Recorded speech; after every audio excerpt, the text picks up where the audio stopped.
Adentrémonos en las regiones, encontrémonos en el eje cafetero, Felipe. Estamos en la Tebaida, el Edén tropical del Quindío, una población turística con un clima maravilloso, famoso por sus plantaciones de cítricos, por su café. Me hablaban mucho del plátano Artón, de los yipaos, que también ya los estamos viendo cuando veníamos aquí a esta emisión. Estamos felices de Claro estar que sí, en la Inés Tebaida. María. Bienvenida a mi eje cafetero. Yo soy de Manizales, pero esto está muy cerquita. Todo el eje cafetero es una misma tierra, una misma gente, gente pujante, gente amable, una tierra con resiliencia.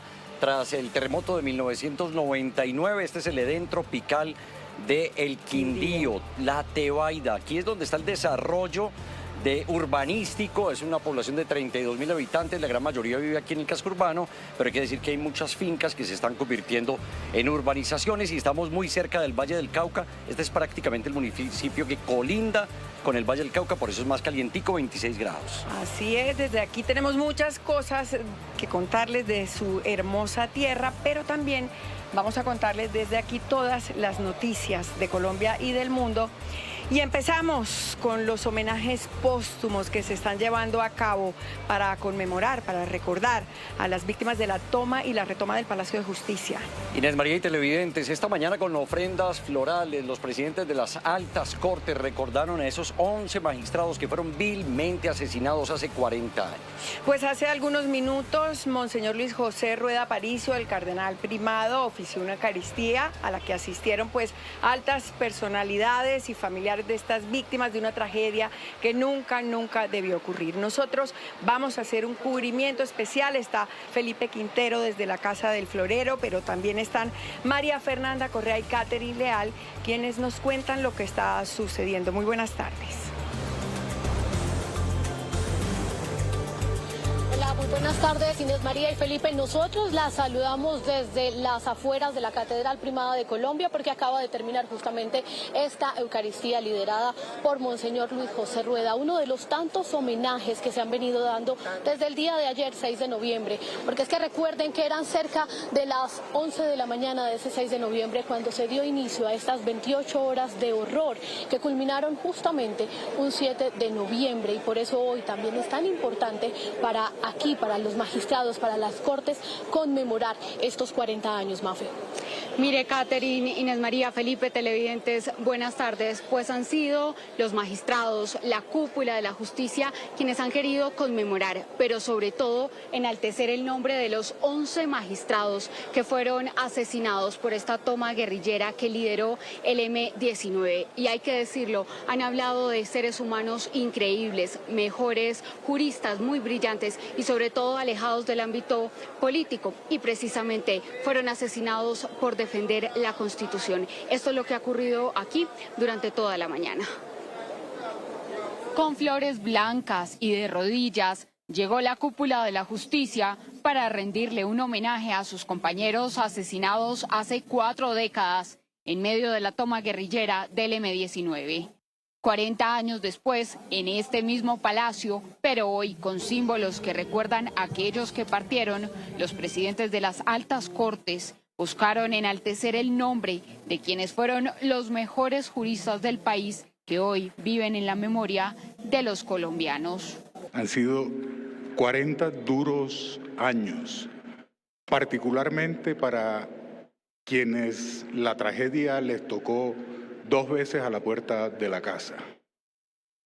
Una vez era un muerto y luego de unos años un desaparecido. Un homenaje en medio de discursos que recordaron que las únicas armas que tenían los magistrados el 6 de noviembre de 1985 fueron un lápiz y un código, y fue así como murieron acribillados. La tragedia del Palacio de Justicia no puede repetirse y hoy es el momento de recordar que es deber de la sociedad arropar a la justicia frente a los ataques. 100 víctimas, 11 magistrados y más de 240 civiles rescatados que terminaron agredidos, a quienes hoy, en una calle de honor que salió desde el Palacio de Justicia, pasando por la Casa del Florero, donde habría sido el centro de torturas del Ejército, y llegando hasta la Catedral Primada de Colombia para culminar esta conmemoración. Tendremos que reconocer con vergüenza que durante el 6 y 7 de noviembre de 1985 los colombianos nos anestesiamos, en gran medida por la censura oficial a los medios de comunicación. A pesar de las heridas, los pocos avances en el proceso, hoy las familias de las víctimas piden que el país conozca la verdad de lo que ocurrió hace 40 años en el corazón de la justicia. Aquí, en el corazón de Bogotá, pero también en el corazón de la justicia, como lo decíamos, no solamente fueron asesinados 11 magistrados, Catherine, también murieron más de 100 civiles y terminaron con algún tipo de lesión, tanto física o psicológica, más de 240 personas. Por todos ellos, hoy se ha alzado la voz, no solamente para pedir justicia, sino también verdad y reparación. Pues en efecto, María Fernanda, hemos estado hablando con familiares de las víctimas, no solamente de aquellos que vilmente fueron asesinados, sino de aquellos que aún siguen clamando por verdad, porque todavía no han encontrado los restos de sus familiares, a pesar de que han pasado 40 años, Mafe, 40 años donde la herida todavía está abierta. Aunque han pasado 4 décadas de la toma y retoma del Palacio de Justicia, aún hay muchas heridas abiertas. Han pasado 40 años, pero para muchas familias el tiempo no ha traído respuestas. Entre quienes fueron asesinados estuvo el magistrado Carlos Medellín Forero. Hoy, su hijo, el exministro, asegura que la memoria de las víctimas sigue siendo una deuda con el país. Desafortunadamente hay voces, y voces muy importantes, que dicen mentiras y falsedades. Y al mostrar una realidad distinta, pues le producen un daño muy grande a la historia de Colombia. Pero para otros el dolor es aún más profundo, como es el caso de la familia de Nuri de Piñeres, quien sigue desaparecida. Al día de hoy no se sabe, no saben las cortes realmente qué pasó ese día, por qué mataron los magistrados, por qué mataron los auxiliares, por qué los desaparecidos están desaparecidos, dónde están sus cadáveres, qué hicieron con ellos, cómo fue esto, cómo fue ese holocausto que tuvieron que vivir nuestras familias. Su familia no ha tenido la oportunidad ni siquiera de despedirse. 40 años después, aún preguntan dónde está. Lo más trágico es que estuvo enterrada una Nuri 30 años en Barranquilla, junto al doctor Andrade, que era el magistrado auxiliar, y no era Nuri. Entonces, desde hace 10 años, revivir, sobre todo para su hija, que tenía 9 años en esa época, fue revictimizarla. A 4 décadas de la tragedia, el clamor sigue siendo el mismo. Verdad, reparación y justicia, que no nos han dado eso. Porque solo cuando se conozca lo que realmente ocurrió, el país podrá cerrar por fin las puertas que el fuego y el silencio dejaron abiertas. Pues María Fernanda, el fuego eterno que sigue prendida, esa llama que tipifica ese ingreso al Palacio de Justicia y que justamente es esa apología entre el fuego que se vivió esa noche y que consumió o que quiso consumir la justicia, pero también esa llama eterna por la que todavía se clama justicia, pero sobre todo verdad. Mire, son los presidentes de las altas cortes quienes se han encargado con mucha vehemencia de resaltar esos valores de los jueces, y fue precisamente el magistrado Jorge Enrique Ibáñez, presidente de la Corte Constitucional, quien aseguró que es importante que Colombia tenga claro que el M-19 cometió un acto demencial y terrorista, y sobre todo resaltó que hoy más que nunca es importante rodear y proteger a los jueces y magistrados de Colombia. 40 años después, aquí estamos, pero Colombia aún es titular de una deuda de verdad pendiente que sigue torturando a las familias de los desaparecidos y sobrevivientes. Los responsables deben hablar, le deben al país, a la justicia y a las víctimas la verdad de lo ocurrido. La justicia debe prevalecer sobre el terror, provenga este de donde provenga. La facultad otorgada entonces al presidente de la República para conceder indultos y la regulación sobre la cesación de procedimiento penal ha privado a la sociedad colombiana de conocer la verdad judicial. Empero, ello no debe privar de conocer la verdad histórica, porque la sociedad exige verdad, reparación y no repetición.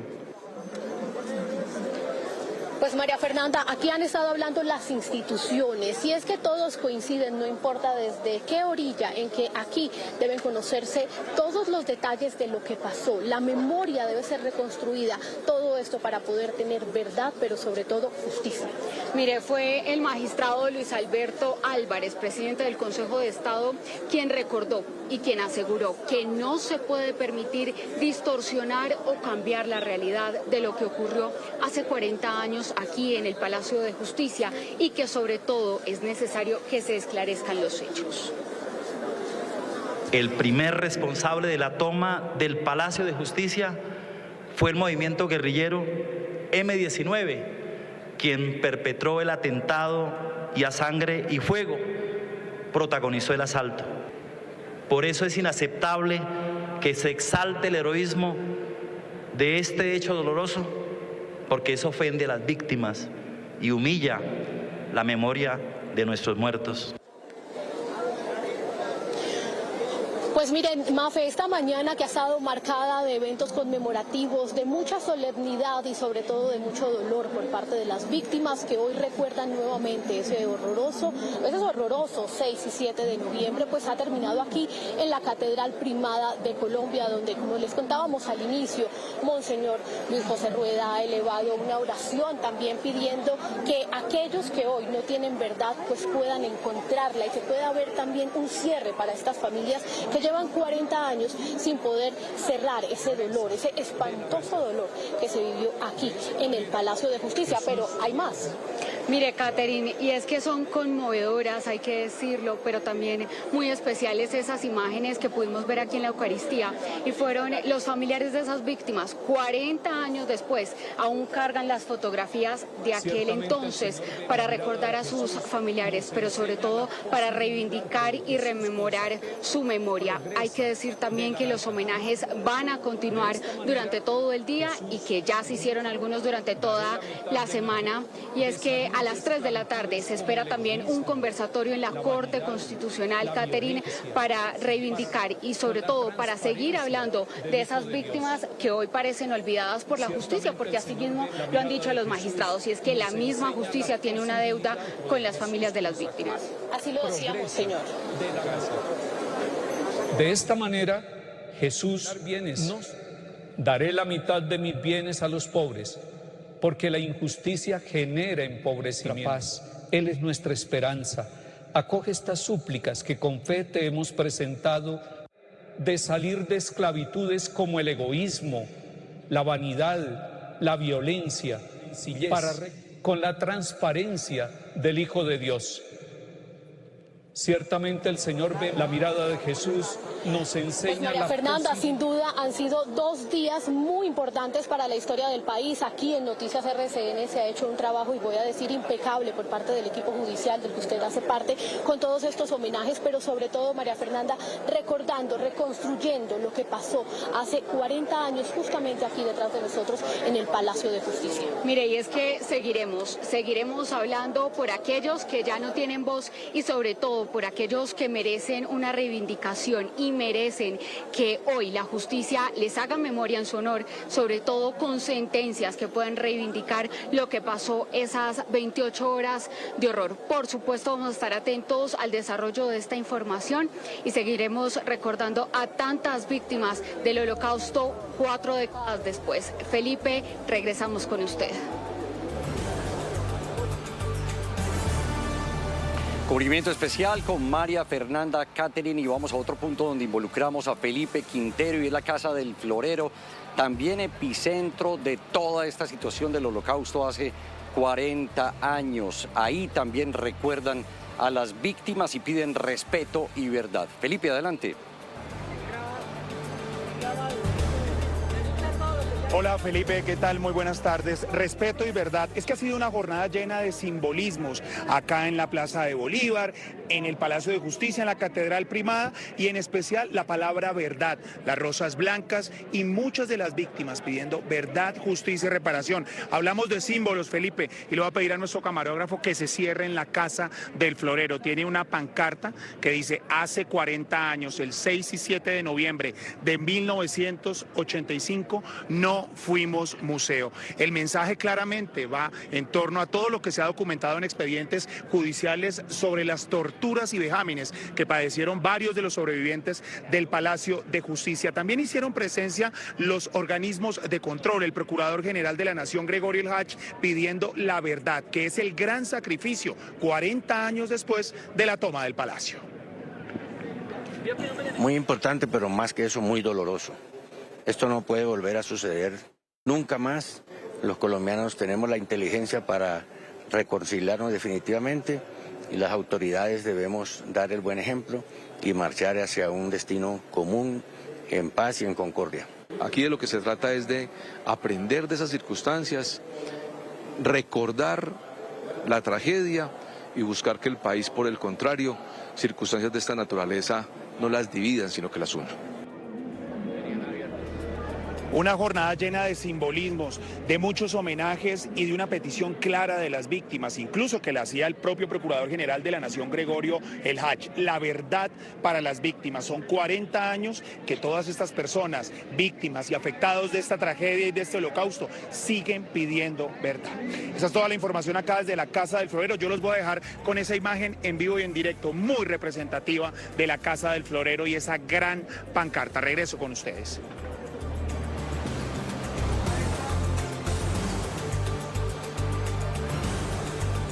40 años, Inés María y televidentes, de infamia y de dolor, unos hechos que amenazaron totalmente la justicia de nuestro país. Vamos a cambiar de tema rápidamente y nos vamos con otra información muy importante hoy viernes, y es que en Noticias RCN conocimos en exclusiva los videos de Ricardo González, es señalado del presunto asesinato de Jaime Esteban Moreno, el estudiante de la Universidad de los Andes. Mire que horas después de la brutal golpiza llegó a trabajar a San Victorino como si nada hubiera pasado. Incluso contó que había tenido una pelea la noche anterior. Así de fácil. Así, como si nada.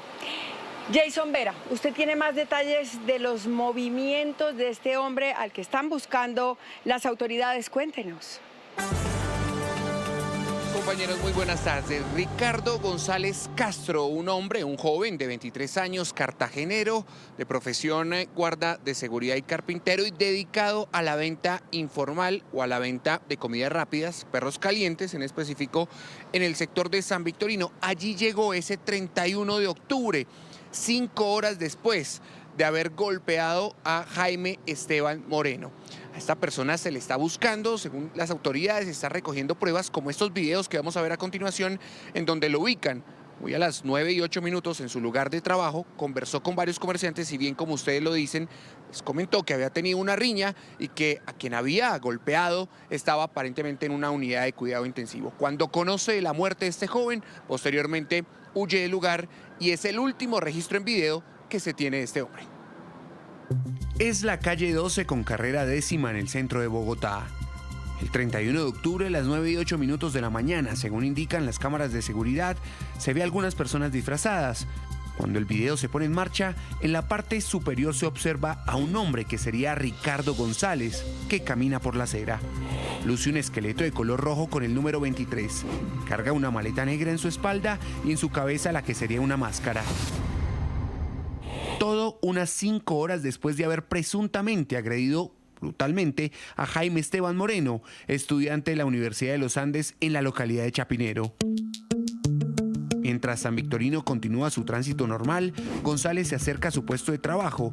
Este carro de comidas rápidas de perros calientes lo abre y en compañía de otra persona lo corre hasta dejarlo en la posición que siempre utiliza. La mañana avanza. Varias veces toma un balde, se dirige a una llave cercana para hacer aseo. En el trayecto saluda y sostiene conversaciones con comerciantes. Pasadas las 10 de la mañana, la cámara de un establecimiento comercial lo ubica cerca a las escaleras eléctricas. Va manipulando su celular, pero en esta ocasión son más claras las prendas y las características de la máscara. Además lleva un tapabocas negro. Recorre varios pasillos y llega a una tienda. Ingresa y sostiene un diálogo con una vendedora. Permanece varios segundos, pregunta por algunos elementos, se toma su brazo izquierdo en varias ocasiones y finalmente se va del lugar. Vuelve a las escaleras eléctricas e inicia al parecer una llamada telefónica o reproduce un audio de su celular. Regresa a su puesto de trabajo y según los comerciantes permanece hasta horas de la tarde, hasta que decide irse. Para Ricardo González, un día normal de trabajo. Para Jaime Esteban Moreno, horas críticas mientras luchaba por su vida en el hospital de Chapinero y posteriormente en el hospital Simón Bolívar, donde finalmente murió debido a la gravedad de sus heridas. Al día siguiente, sábado 1 de noviembre, ya con la noticia del asesinato del joven universitario y la captura de 3 personas, 2 mujeres y el hoy imputado Juan Carlos Suárez, los comerciantes nuevamente lo ven llegar a su puesto de trabajo. Él vino y dijo que pues, se la habían embarrado, porque pues, había tenido una riña en una taberna y que al parecer el chico estaba en cuidados intensivos. Aunque los registros no son muy claros, comerciantes señalan que fue al sector para recibir el pago por su día de trabajo. Su actual jefe le habría pagado y en uno de los videos se ve cómo sale corriendo del sector sobre el mediodía. Este es el último registro en cámaras de seguridad que se tiene de Ricardo González en esa zona del centro de Bogotá, un joven cartagenero de 23 años, guarda de seguridad y carpintero, según su hoja de vida, y a quien buscan las autoridades al ser presuntamente el segundo implicado en el asesinato de Jaime Esteban Moreno.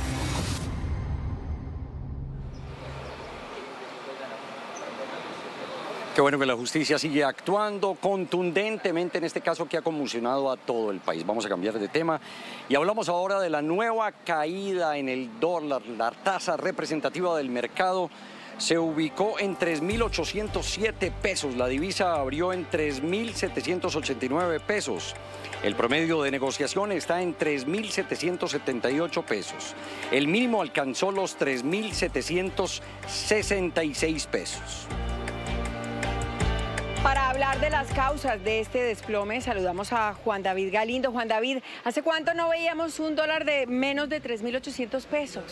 Hola, ¿qué tal? Buenas tardes. Precisamente desde el 9 de abril del 2024. Esa fue la última jornada en la que el dólar de Estados Unidos cerró una jornada de negociación por debajo de esos 3.800 pesos. Pero es que son varios los factores que están influyendo en la caída de la divisa. 2 internacionales y 1 local. Los internacionales están explicados por el cierre de gobierno de Estados Unidos, que completa más de 30 días, más de un mes, y que no ha permitido que se tomen labores normalmente en ese país, así como la reducción de la tasa de interés por parte de la Reserva Federal de Estados Unidos, pues esto hace que las inversiones y los retornos que hacen los inversionistas extranjeros en ese país no sean tan altos y busquen nuevos mercados con tasas más altas, como por ejemplo en Colombia. Pero si hablamos de los factores locales, es uno, y es el endeudamiento del gobierno nacional. Pues el gobierno ha venido emitiendo bonos internacionales que le inyectan dólares a la economía. Es una nueva deuda que se genera, que ha venido depreciando lo que es el dólar a nivel local, pero pues que compromete un poco las finanzas públicas en los próximos años y sobre todo para el próximo gobierno. El dólar de Estados Unidos sigue perdiendo terreno en el mundo y Colombia no es la excepción. Este viernes la divisa se negocia por debajo de los 3.800 pesos, valor que no se veía desde abril del 2024. La debilidad del dólar que estamos viendo es un fenómeno internacional. Especialmente es importante que en Estados Unidos se acaba de anunciar que bajan las tasas de interés y el mercado está esperando que eso vuelva a pasar otra vez en diciembre. Ese es un elemento muy importante porque eso hace que baje el dólar, ya que los inversionistas buscan otros destinos para llevar su dinero. La caída de la moneda se explica tanto por factores nacionales como internacionales. El dólar cae a nivel global debido al cierre en el que se encuentra el gobierno de Estados Unidos. Adicionalmente, también contribuye los recortes de tasas de interés que viene llevando a cabo la Reserva Federal. A nivel local tenemos las operaciones de manejo de deuda que ha venido realizando el gobierno y monetizaciones, así como también la expectativa de un cambio político el año entrante. En lo que va del 2025, el dólar en el mundo ha caído más del 8%, siendo una de las depreciaciones más altas de los últimos 30 años. Y en alerta se encuentran las autoridades del Departamento de Atlántico por las amenazas contra los profesores de 2 instituciones. Resulta que les están llegando mensajes intimidantes a través de las redes sociales. Ahí vemos a Bernardo Sanabria, quien nos tiene más detalles de este caso en Soledad. Bernardo, ¿quiénes son los autores de estos mensajes?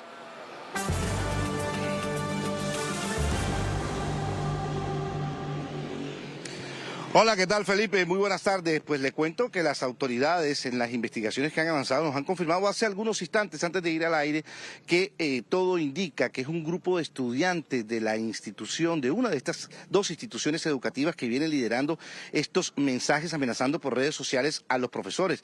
La institución, estos 2 colegios no han tenido clases, afectando a toda la comunidad académica, cerca de 5.000 estudiantes. Ya se ha realizado un consejo extraordinario de seguridad liderado por la alcaldesa del municipio de Soledad, Alcira Sandoval, para tomar medidas. Vigilancia especial a los docentes y especialmente a los alumnos cuando van a clase, especialmente ya el día lunes. Hoy varias instituciones educativas en Soledad amanecieron con sus portones cerrados. La razón, estos mensajes amenazantes que puso en riesgo al menos 200 docentes. Repito, desde ahora están en la mira, por eso están en la categoría más baja académicamente en toda Soledad. La Asociación de Educadores de Atlántico solicitó a las autoridades investigar a fondo estos mensajes intimidatorios que afectan a los profesores de la población. Esto no es algo de que en el Consejo de Seguridad puedan manifestar o decir que son jóvenes de la institución educativa que de pronto están intimidando, están amenazando. No, señor, esto es preocupante y las autoridades están revestidas de los elementos, los mecanismos, de los instrumentos técnicos para dar con la captura, la individualización de los actores ideológicos. Se hizo la reubicación de los docentes y el personal directivo que ahí aparecía en este panfleto para garantizar la seguridad y la integridad de estos docentes. Hace precisamente un año, un hombre armado disparó indiscriminadamente contra varias personas en la puerta de un colegio en Soledad. La policía anunció una recompensa de hasta 50 millones de pesos para quien dé información que permita ubicar y recapturar a Nelson Ocampo. Se trataría del responsable del crimen de la patrullera Paula Cristina Ortega en agosto de 2023. La uniformada recibió varios disparos mientras esperaba el cambio de un semáforo en la capital del Huila. Este hombre se fugó de una cárcel de máxima seguridad el pasado 19 de octubre.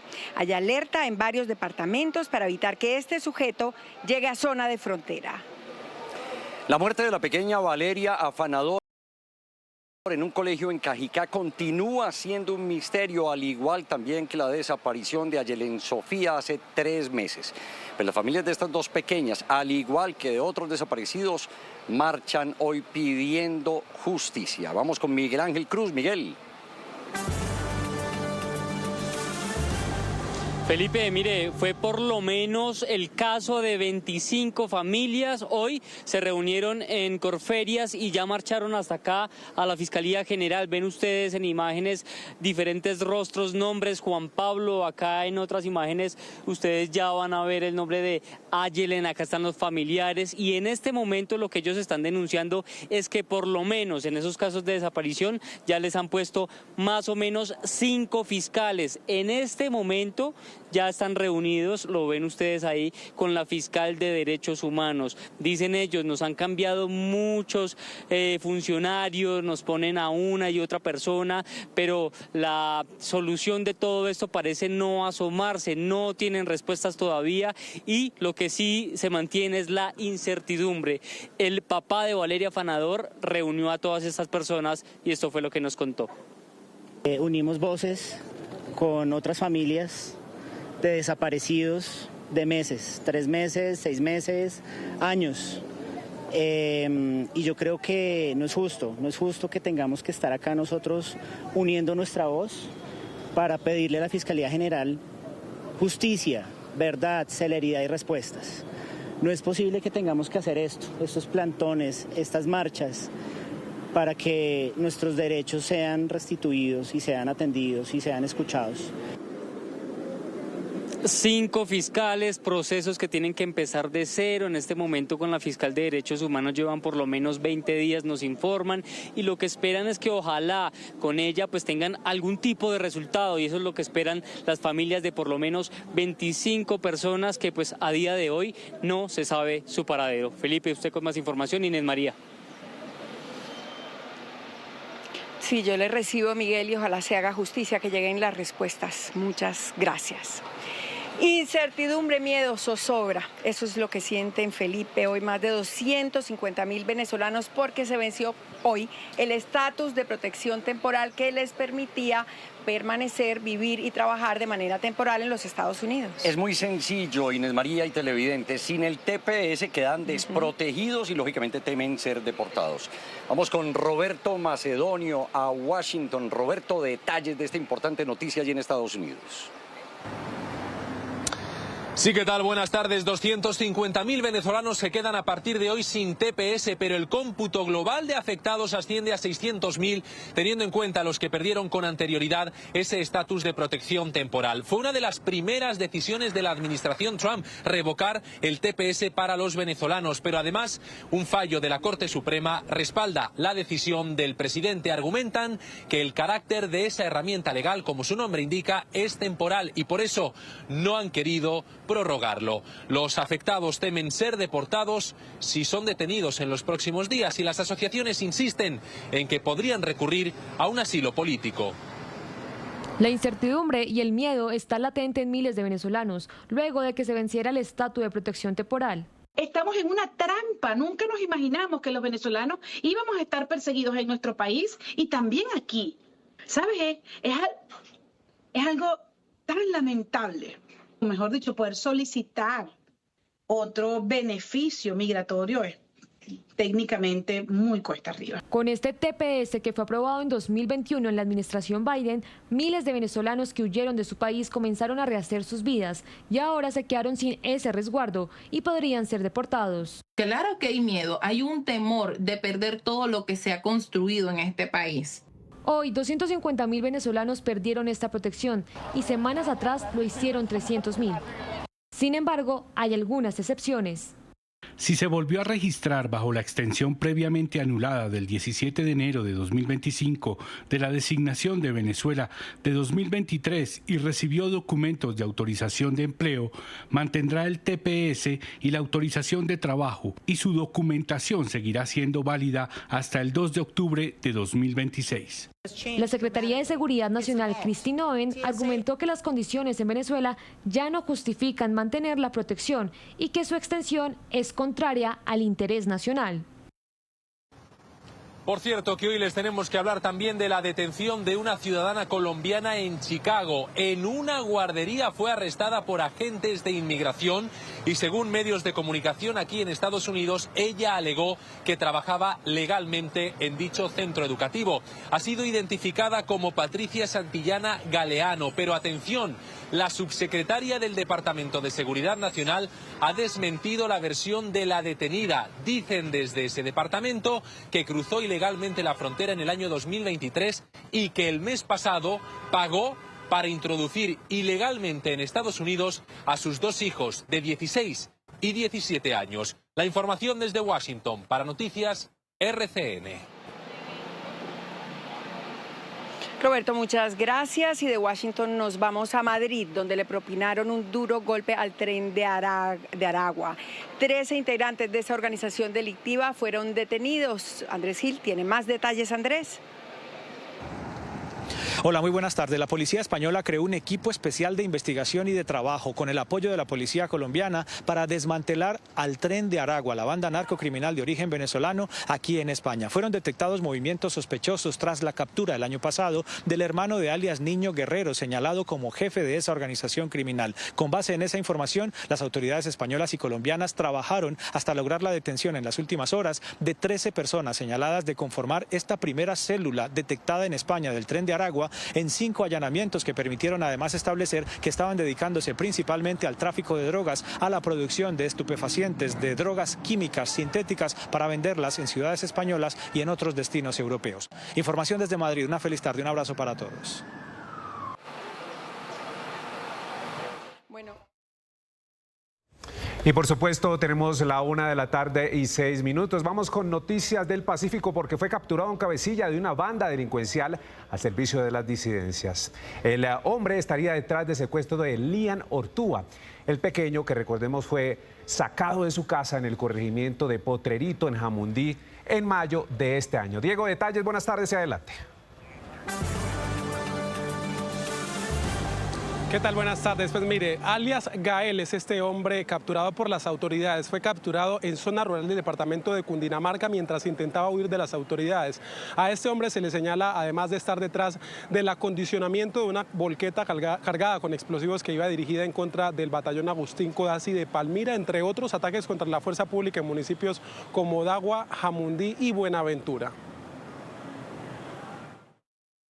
Igualmente, ha participado en hostigamientos a las estaciones de policía de Dagua y la base militar de Anchicayá, en la adecuación de la volqueta cargada con artefactos explosivos que iba dirigida contra la base militar de Palmira, y en el ataque del CAI del barrio El Rodeo en Jamundí. Y tenemos que hablar de otras noticias en el departamento y tiene que ver con el tren de cercanías. Hay mucha incertidumbre en el Valle del Cauca porque solo resta un día. Mañana inicia la ley de garantías y hasta el momento el gobierno nacional no ha entregado los avales técnico y fiscal para la materialización de esta importante obra que conectaría en su primera fase a Jamundí con Cali. La gobernación del departamento y las alcaldías de estos dos municipios acaban de firmar un convenio que garantiza 3.5 billones de pesos. Se espera, por supuesto, la firma del gobierno nacional para garantizar 8 billones adicionales para construir este proyecto. Hoy estamos aquí firmando un convenio, el alcalde de Cali, la alcaldesa de Jamundí y la gobernadora del Valle, un convenio para lograr que las vigencias futuras que nosotros ya tenemos no se venzan y que de esa manera el tren siga siendo una realidad para los vallecaucanos. No solamente es el llamado desde la gobernación y las dos alcaldías, sino también diferentes sectores y por supuesto los vallecaucanos que están esperando que el gobierno nacional le dé cumplimiento además a una iniciativa que está incluida dentro del Plan de Desarrollo Nacional. Esa es la información por el momento. Felipe, usted tiene más noticias. Buenas tardes.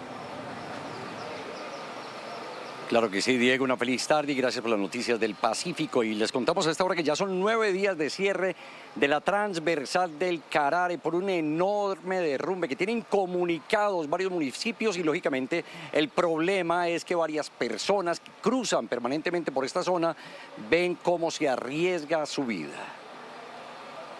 Hoy, al cumplirse 9 días del cierre de la transversal del Carare, la región siente con fuerza las consecuencias. Fincas cerradas, productos atrapados en el camino y familias enteras esperando que el paso se reabra. Que todos pongan la mano en el corazón y pensemos que todos somos humanos y que mientras que la carretera tenía vida, la gente puede hacer cosas, todos. Tengo en la finca en Villalona y no, se acabó el camino y la tierra está cuestía toda. Por esa carretera transitaban miles de vehículos desde la costa atlántica, pasando por Antioquia hasta Santander y el centro del país. Hoy, como ustedes pueden verlo, un derrumbe la dejó completamente destruida. Las personas arriesgan su vida pasando por estos caminos para poder transitar desde Bogotá nuevamente a buscar sus fincas en el departamento de Santander. Piden ayuda urgente del gobierno nacional. La angustia de las familias es tanta que están abriendo trochas, están abriendo caminos a pica y pala, porque es mucha la movilidad de personas.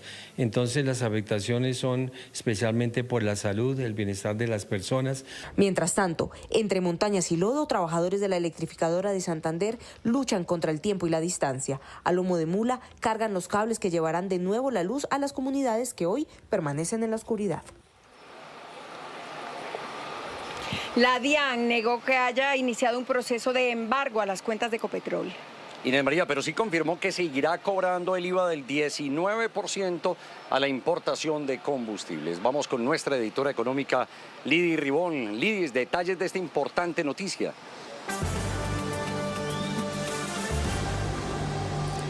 Felipe, hola, muy buenas tardes. Yo los saludo desde Cartagena, donde se lleva a cabo el gremio de las estaciones de servicio, donde se ha desarrollado hasta cierta manera este tema de la controversia que se ha generado entre la DIAN, Ecopetrol y Reficar. Pues bien, en el comunicado de la DIAN señala que definitivamente no hay un cobro coactivo y que tampoco se van a embargar las cuentas de Reficar, filial de Ecopetrol. Sin embargo, advierte que sí va a seguir cobrando el 19% del IVA por importación de estos combustibles. En estos momentos el conflicto está en los recursos que son desde 2022 a 2024, porque 2025 ya lo está pagando tanto la refinería como Ecopetrol. También algunos expertos han señalado que debido a que Reficar está en una zona franca, no deberían cobrarle estos impuestos.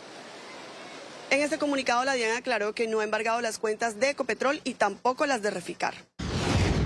La DIAN informa que no ha decretado medidas cautelares preventivas ni procesos de cobros coactivos a ninguna empresa importadora de combustibles. La Contraloría confirmó que ya le puso la lupa a este proceso. Mientras esté en esta etapa, pues no se puede pasar a una época de embargos, y fuera de eso, en el momento en que se está, también se está pendiente, creo que ya está en conocimiento de una corte y hay que esperar que esa corte en su momento falle. El comunicado de la DIAN también advierte que seguirá cobrando el IVA a las importaciones de combustibles. Sin embargo, expertos señalan que por estar en zona franca, Reficar no debería pagar ese impuesto. Reficar goza de una legislación especial toda vez que se constituyó como zona franca. Y por serlo, no es sujeto ni del pago de aranceles y mucho menos del IVA. Por este concepto, la DIAN le está cobrando a Reficar, filial de Ecopetrol, 1.3 billones de pesos. Bueno, y caminando por las calles de La Tebaida, uno se encuentra estos famosos G-Wheel y los Jeepaos y uno se emociona, no lo puede evitar. Sí, esto es insignia, es tradición en todo mi eje cafetero. Yo soy de acá y desde pequeñito los veo en Manizales, Pereira, Armenia, lo que recorre además todas las zonas rurales. Ellos hacen este famoso baile del Jeepao. El conductor, el que tenemos acá que nos acompaña en esta emisión, es Julián Andrés Ceballos Castaño, más conocido como El Pollo. Y allá adentro, mareándose, está nuestro camarógrafo Henry Cifuentes. Los dejamos con este baile del Jeepao. Esto es una empresa familiar, Jeepaos y Piques Loba, va en la 4ª generación ya. Difícil hacer esas acrobacias. Esperamos que no se mareen, por eso hacemos una pausa para comerciales y regresamos.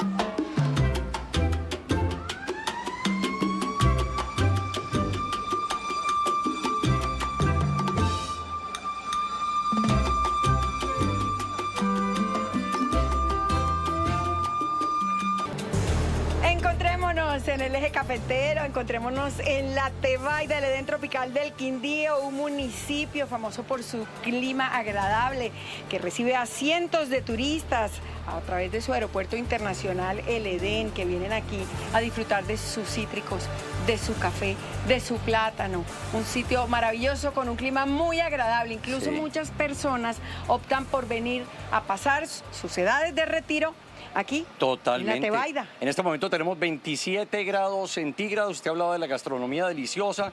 Recomendados el chorizo, el chicharrón y un saludo muy grande para mi cardiólogo. Así es. Pero bueno, desde aquí les vamos a contar más noticias porque el Ministerio de Hacienda y la DIAN ya no cobrarán el 1.5% dispuesto a billeteras digitales como Nequi, como DaviPlata, tampoco a los sistemas de pagos inmediatos como Breve. Decidió que el impuesto será del 0%, pero además decidió que tampoco se cobrará la retefuente a los pagos con datáfonos, tarjetas de crédito y débito. La intención de nivelar las reglas del juego entre medios de pago con tarjetas débito y crédito por una parte y los sistemas electrónicos de pago de bajo valor por otra se mantiene, pero ya no según una retención del 1.5%, sino una retención del 0%. La Cámara de Comercio de Bogotá y el Grupo Éxito firmaron un acuerdo para que la moda de destacados diseñadores colombianos esté al alcance de todos. Por primera vez, el Grupo Éxito participará en el Bogotá Fashion Week.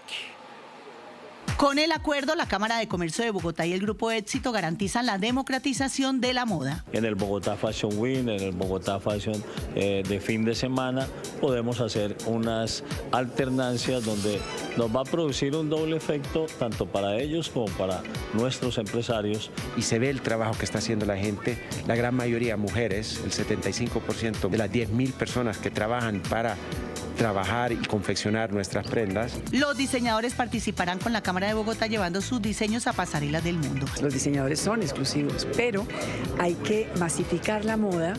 No hay diseñador en el mundo entero que no haya entendido ese tema. El Éxito participará por primera vez en la Bogotá Fashion Weekend con la firma de moda Andrés Pajón. Pajón y Cartagena nace de una mamá que cose en máquina de pedal, que nos dio todo a punta de máquina de pedal y que creo que los sueños se empezaron a construir ahí. Rosa es la representación de todas las mamás que han sacado a sus hijos en Colombia adelante. Y avanza en China la octava versión de la Feria Internacional de Importaciones. 152 países asisten a esta cita, en la cual Colombia es invitado de honor. Por eso a esta hora nos comunicamos con nuestro enviado especial, Aldair Rodríguez, de la FM. Aldair. Compañeros, los saludo desde la maravillosa Shanghái, la ciudad china que acoge la Feria Internacional de Importaciones. Este es el espacio de intercambio comercial más grande del planeta. Participan 152 países, entre ellos Colombia, que en esta oportunidad es el invitado de honor. Lo mejor del campo colombiano llegó hasta China. Las flores, el café, el cacao y el aguacate cautivan el paladar de los asiáticos. Es dulce y delicioso. Creo que es orgánico, como dijiste. El chocolate colombiano puede ser uno de los mejores que he probado. 26 productores, en la mayoría campesinos, representan al país en la Feria de Importaciones de Shanghái. Su meta, ampliar sus redes empresariales y consolidar oportunidades de exportación directa hacia el gigante asiático. Significa abrirse a un mercado mundial. Y pues eso nos va a permitir darnos a conocer como Colombia. Para el embajador de Colombia en China, Sergio Cabrera, la invitación que se hizo al país como invitado de honor refleja el buen momento de las relaciones bilaterales. En este momento las relaciones de Colombia con China están pasando por su mejor momento, no solo porque el comercio es muy fluido y la diplomacia también, sino porque además este año, pues en los últimos 2 años el presidente Petro ha venido en 2 ocasiones a China. Y es que la participación de Colombia en la feria ocurre en medio de un momento clave. El país afianza su acercamiento a China en medio de las diferencias con Estados Unidos. Durante el evento se firmó un acuerdo con la naviera estatal COSCO, la más grande del país asiático, para establecer una ruta comercial directa entre Colombia y China. Los empresarios chinos se han interesado en los productos colombianos, principalmente el café, el cacao y el banano. De hecho, en este momento se adelantan negociaciones para explorar las posibilidades de que nuestro país pueda exportar estos productos directamente al gigante asiático. Desde la ciudad de Shanghái, soy Aldair Rodríguez para Noticias RCN. 1:46 p.m. Tenemos invitado en nuestro sede en La Tebaida. Se trata de Luis Alberto Rincón, secretario de Planeación del Quindío. Bienvenido. Nos hemos encontrado con una población llena de infraestructura, de vías, con muchísimos planes. Cuéntenos usted cómo va este progreso. Sí, el Quindío es mágico, definitivamente, orientado hoy por nuestro arquitecto del cambio, nuestro gobernador Juan Miguel Galvis Bedoya, un departamento con un clima espectacular, una infraestructura vial muy importante, escenarios deportivos, un destino turístico especial para aquellas personas mayores que han visto en el departamento del Quindío un muy buen vividero, un clima que hoy lo estamos disfrutando al lado del canal RCN. Claro, secretario, este departamento además es foco de inversión, es impresionante cómo personas ya en edad de retiro vienen, compran su casa de campo con piscina y vemos condominios, vemos fincas, hay agroturismo. Es progreso y desarrollo, ¿no? Claro que sí, se dinamiza la economía del departamento. Hoy el Quindío es un departamento demográficamente viejo y nos hemos preparado para eso. No solo como destino turístico, sino un destino de descanso para los adultos mayores. Tenemos la infraestructura turística, en salud, en deporte y en vías para que la vida sea más tranquila y se pueda disfrutar de esos últimos años en la vida. El café también es un producto muy importante. Hay mucho café de origen, muchas marcas como personales. El Quindío se ha especializado en cafés de origen, en cafés que están hoy por todo el mundo. Nuestros cafeteros han mejorado la calidad de la taza y hemos llegado a muchas partes del mundo con un café de calidad muy especial. Secretario, es uno de los departamentos más seguros del país, ¿no? Claro que sí, estamos con las fuerzas militares, con la fuerza pública, brindándole seguridad y tranquilidad a todos los quindianos y a todas las personas que nos visitan. El Quindío es definitivamente mágico, seguro, tranquilo y para el disfrute de todos, de propios y de quienes nos visitan. Nosotros llegamos por Pereira y viajamos por Armenia. La infraestructura vial es impresionante y la seguridad, porque nos tocó venirnos muy tarde. Hoy el gobernador quiere sacar adelante una vía que conecte los municipios del sur con el aeropuerto del Edén. Es muy importante para Sevilla, Caicedonia, Córdoba, Buenavista, Pijao, toda nuestra cordillera se conecte con el aeropuerto del Edén. Ese es el proyecto impronta de nuestro gobernador Juan Miguel Galvis Bedoya. Es un aeropuerto internacional, tiene vuelos a Fort Lauderdale, a Panamá y está muy bien la infraestructura. Secretario, mil gracias por estar con nosotros aquí en Noticias RCN, encontrándonos en las regiones. Vamos a dejarlos con estas imágenes de la ciudad de Armenia. Hacemos una pausa y ya regresamos. Encontrémonos con el eje cafetero.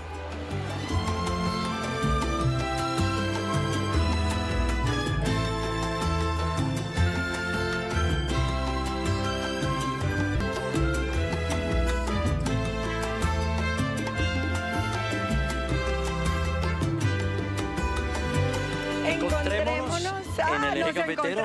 Sí. Claro que sí, en el eje cafetero, y estas imágenes que estamos viendo son de Manizales, su tierra, por eso claro que le cedo la palabra, Claro Felipe. que sí, 1:57 p.m. en la Catedral Basílica de Nuestra Señora del Rosario de Manizales del Alma, 117 metros de altura. Ustedes veían esa imponente estructura. Esta catedral, hay que decirlo, se incendió en 1926, se quemaron varias cuadras del centro de Manizales, pero ahí fue remodelada, renovada, reconstruida y es hoy también epicentro del turismo en la ciudad de Manizales. Muy linda su tierra, Felipe, pero nosotros continuamos en La Tebaide y desde aquí les vamos a seguir contando todas las noticias y siempre pasan cosas buenas. Por eso ya se nos acerca la Navidad, no lo puedo creer, ya está aquí a la vuelta de la esquina. Medellín ya anunció la fecha en la que va a inaugurar su alumbrado navideño, es el 28 de noviembre. Se iluminarán, Inés María y televidentes, 61 puntos de la ciudad, incluidos parques, el corredor del río, que es muy visitado, y pues los medellinenses están siempre allí con todo. Vamos con Julián Vázquez. Julián, ¿qué nos trae la temporada decembrina en cuanto a iluminación en este año en Medellín?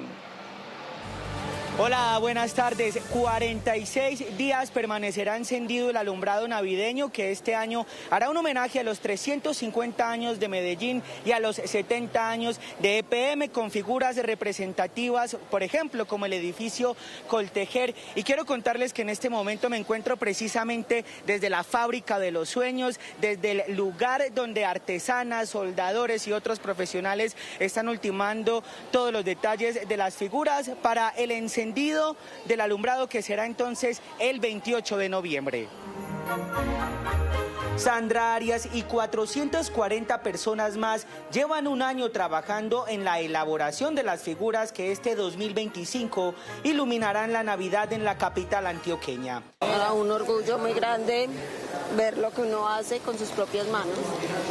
El río Medellín será un jardín colgante que florecerá con luz, y en varios de la ciudad se podrán apreciar símbolos de la cultura paisa, como el edificio Coltejer y el metro. Vamos a tener figuras alegóricas a todo lo que son los servicios públicos, a los íconos de la ciudad, a nuestras costumbres. 8 millones de bombillas LED, 600 kilómetros de manguera luminosa y 25.000 figuras tejidas a mano formarán parte del alumbrado, que con toda la dinámica social que genera le dejará a la ciudad una derrama económica de 600.000 millones. Espera más o menos 225.000 turistas extranjeros en diciembre para estos efectos y 190.000 visitantes en enero. La carrera 70, el corredor del tranvía y la playa también serán protagonistas de la Navidad. Seguimos en este Encontrémonos en el eje cafetero, y qué bueno poder hablar de esas empresas que le hacen tanto bien a la región. Una de ellas es Márquez y Fajardo. Mire, ellos crean proyectos que en este momento combinan elementos como inversión, sostenibilidad y tecnología y los hace referentes de desarrollo en este Quindío y además expone al departamento a nivel nacional e internacional con proyectos de gran calidad y generación de empleo. Desde sus inicios, la empresa ha enfocado su gestión en la responsabilidad ambiental, social y cultural. El Hotel Moquegua Resort, conocido por ProColombia como el primer hotel del país en aplicar prácticas sostenibles, es ejemplo en el país. Es pensar en el tema de la responsabilidad, tanto responsabilidad ambiental, social, cultural. Y lo hemos demostrado.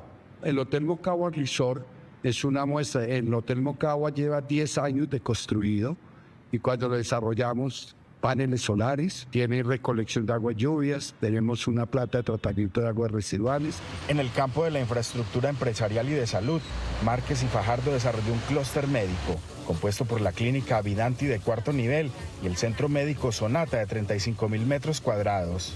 Todo el diseño tiene que ver con el tema de la sostenibilidad, con toda esa responsabilidad que debemos de tener como desarrolladores, como constructores, y además obviamente que en la última tecnología, un proyecto que es desarrollado hoy, sería un pecado usted no desarrollar y aplicar todo lo que hay de tecnología. Con estas iniciativas, Márquez y Fajardo aporta la consolidación del Quindío como un epicentro de inversión, innovación y desarrollo sostenible en el país.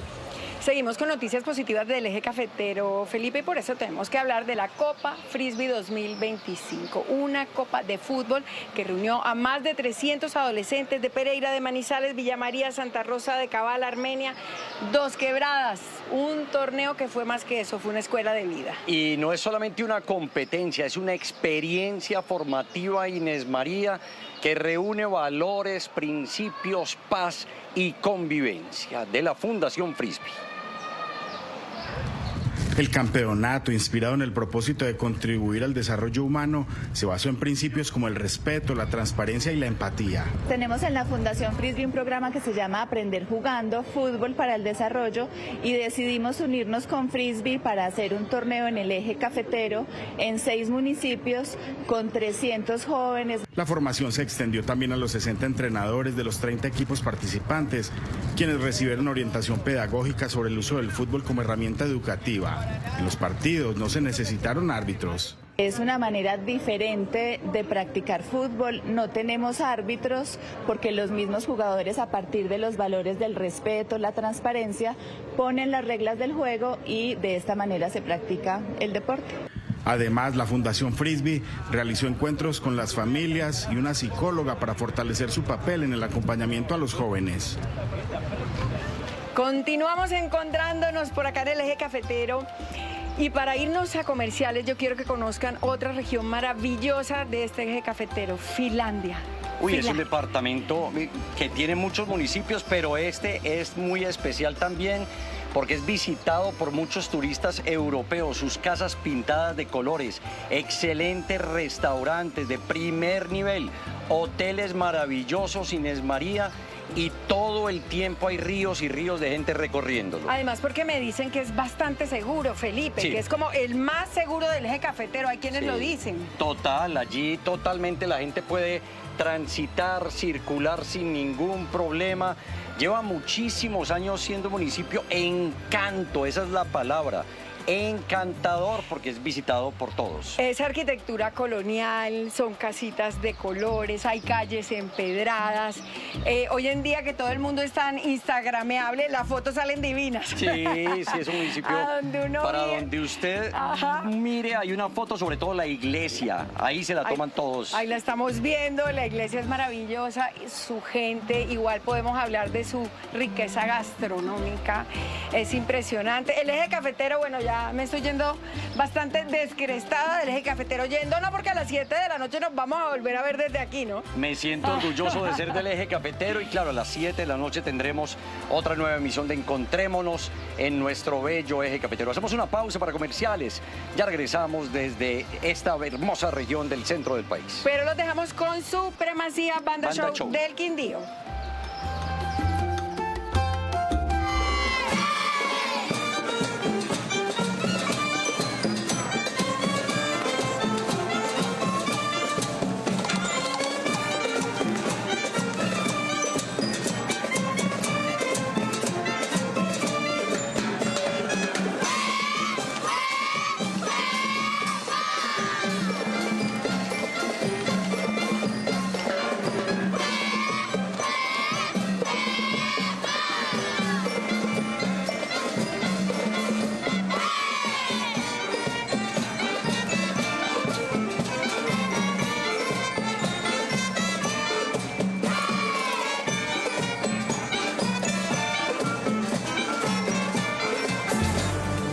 Estos videos fueron conocidos en primicia por Noticias RCN. Comprueban que Ricardo González fue a trabajar al día siguiente de propinarle esa brutal golpiza que le causó la muerte a Jaime Esteban. Él vino y dijo que pues, se la habían barrado, porque pues, había tenido una riña en una taberna y que al parecer el chico estaba en cuidados intensivos. Y hablamos ahora del holocausto en el Palacio de Justicia, cuando se cumplen 40 años. Lo cierto es que todavía seguimos esperando la verdad y las víctimas, la reparación y la justicia. Hoy, ahí mismo, los magistrados hicieron un homenaje. El primer responsable de la toma del Palacio de Justicia fue el movimiento guerrillero M-19, quien perpetró el atentado y a sangre y fuego protagonizó el asalto. Y la última, el desplome del dólar. Se cotizó por debajo de los 3.800 pesos. Esto no ocurría hace bastante tiempo. ¿Qué está pasando? Pues los analistas lo explican. La debilidad del dólar que estamos viendo es un fenómeno internacional.